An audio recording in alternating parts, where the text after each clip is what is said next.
Assalamualaikum warahmatullahi wabarakatuh. Salam sejahtera, Om Swastiastu, Namo Buddhaya, salam kebajikan. Salam Nusantara.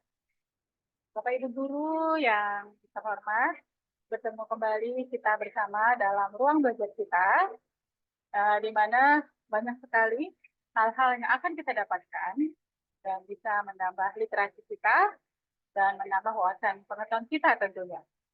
Nah, Bapak Ibu, apakah pada saat ini Bapak Ibu semua merasa semangat? Berikan jempolnya. Wow, semangat ya. Baik, semuanya menunjukkan jempol, berarti semuanya bersemangat. Oke. Apakah Bapak Ibu juga dalam keadaan sehat? Wow, Alhamdulillah. Baik. Oke, semua dalam keadaan sehat.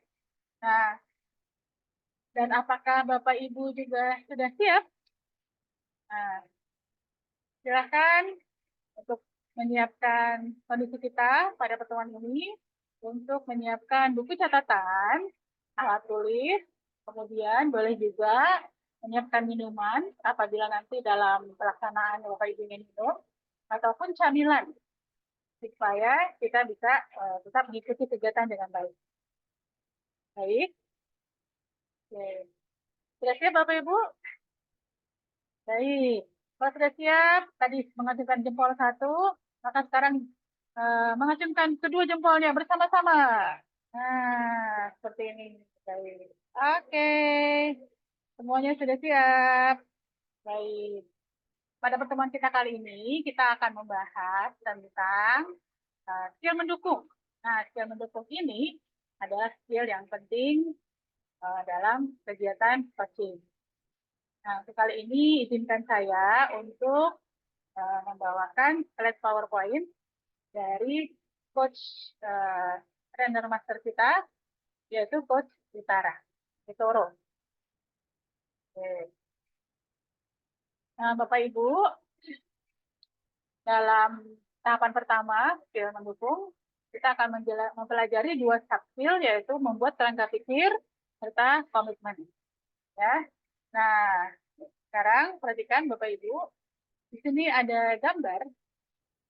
Nah, gambar itu gambar apa? Ada yang tahu? Oke. Ya, Bapak Ibu, itu adalah gambar satu kumpulan supporter. Nah, mereka berteriak-teriak ya, kelihatannya berteriak. Kemudian terlihat juga mereka bersemangat. Kemudian mereka juga terlihat bertepuk tangan dan mata mereka berbinar-binar. Nah, sepertinya mereka sedang mendukung suatu tim ya. Apabila kita menjadi tim yang didukung, maka seperti apa rasanya? Ya. Nah, baik. Jadi, mendukung ini adalah segala cara, gaya, dan upaya yang dilakukan oleh coach untuk membantu klien. Sehingga klien akan merasa aman, merasa nyaman, mendapatkan perhatian,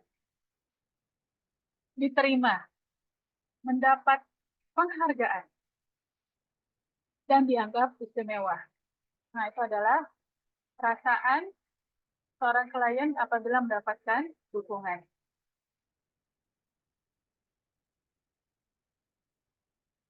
Mengapa mendukung itu penting? Dengan mendukung, klien akan menjadi terbuka. Klien akan otentik, klien akan memberikan respon yang baik, dan memberikan data yang akurat. Kemudian, klien akan menjadi kreatif. Klien akan fokus, klien akan flow, mengalir, dan merasakan fun di dalam bisnis.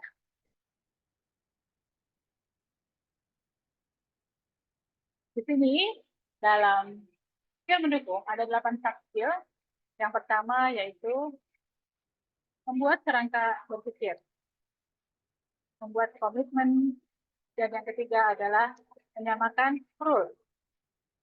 Yang keempat, scroll itu adalah pikir, rasa, ucap, dan laku. Jadi menyamakan pikir, rasa, ucap, dan laku. Kemudian mengenali pola. Yang berikutnya mengenali pikir, rasa, ucap, dan laku klien. Kemudian melakukan validasi dan merayakan keberhasilan. Dan yang terakhir adalah memfasilitasi menyimpulkan.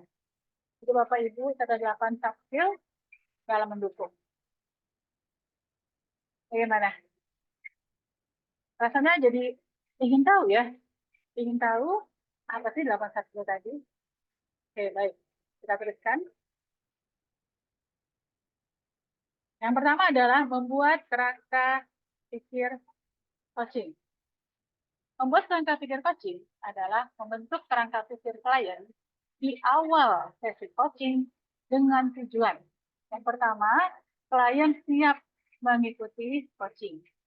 Yang kedua, klien memahami proses yang akan berjalan. Yang ketiga, tidak terjadi salah paham. Dan yang keempat, tidak terjadi hal-hal yang tidak diharapkan. Jadi berarti kerangka pikir mempunyai tujuan ada 4 tadi. Nah, yang berikutnya, jenis-jenis kerangka pikir ada 6. Yang pertama, definisinya. Kemudian waktu yang digunakan. Kemudian proses, kesepakatan aturan main, testing pertanyaan, dan testing persiapan.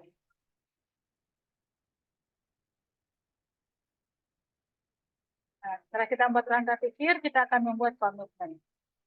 Komitmen adalah menyampaikan dan menunjukkan peran dan attitude coach. Di mana seorang coach adalah seorang fasilitator, seorang coach adalah pendengar aktif, seorang coach adalah pendukung, seorang coach adalah explorer, seorang coach adalah orang yang peduli, orang yang hadir, dan penasaran. Dan seorang coach akan menjaga kerahasiaan. Seorang coach akan menjadikan keterbukaan. Dan yang terakhir adalah self-esteem. Tadi adalah komitmen. Di sini kita akan lanjutkan tahap yang kedua. Baik, silakan. Apakah Bapak Ibu jadi semakin semangat seperti saya yang menyampaikan materinya dengan penuh semangat. Semakin lama saya semakin semangat gitu karena masih ada 6 skill lagi yang akan kita bahas. Baik, tahap yang kedua adalah menyamakan pikir, rasa, ucap, laku, dan mengenali pola. Bapak Ibu, menyamakan pikir, rasa, ucap, laku adalah ketika coach menyesuaikan diri untuk menyamakan pikiran, perasaan, ucapan, dan perilaku klien agar klien merasa berada di dunia yang tidak asing. Klien merasa dipahami. Klien merasa sedang berbicara dengan dirinya sendiri. Nah, itu adalah pikir, rasa, ucap, dan laku. Dengan menyamakan, maka klien akan merasa satu tempat yang tidak asing lagi dan sering dijumpai olehnya. Yang berikutnya, cara atau jenis-jenis menyamakan pikir, rasa, ucapan, laku itu ada 2, Bapak Ibu. Yang pertama adalah matching. Nah, matching itu berarti kita melakukan pikir, rasa, ucap yang serupa. Ya, perhatikan. Jadi kalau arahnya ke kanan, sama-sama ke kanan ya. Yang pertama ini. Kemudian kalau ke kiri ya ke kiri. Nah, jenis menyamakan pikir, rasa, ucap, laku yang kedua adalah dengan mirroring. Mirroring itu hanya bercermin. Jadi melakukan pikir, rasa, ucap, dan laku dengan efek cermin. Bisa diperhatikan gambarnya ya, Bapak Ibu. Baik. Yang berikutnya adalah mengenali pola. Apa yang maksud dengan pola?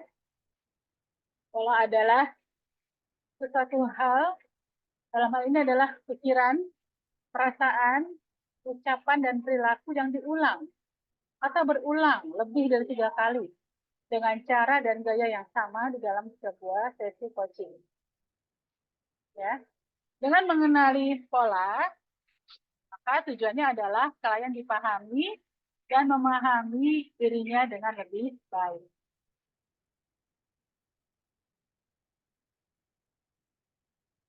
Nah, kita sudah sampai ke tahap ketiga dari pembahasan takdir mendukung.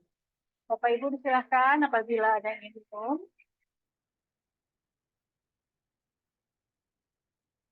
Baik, kita akan lanjutkan tahap ketiga tentang takdir mendukung, nah, yaitu takdir mengakui, validasi, merayakan, dan menyimpulkan.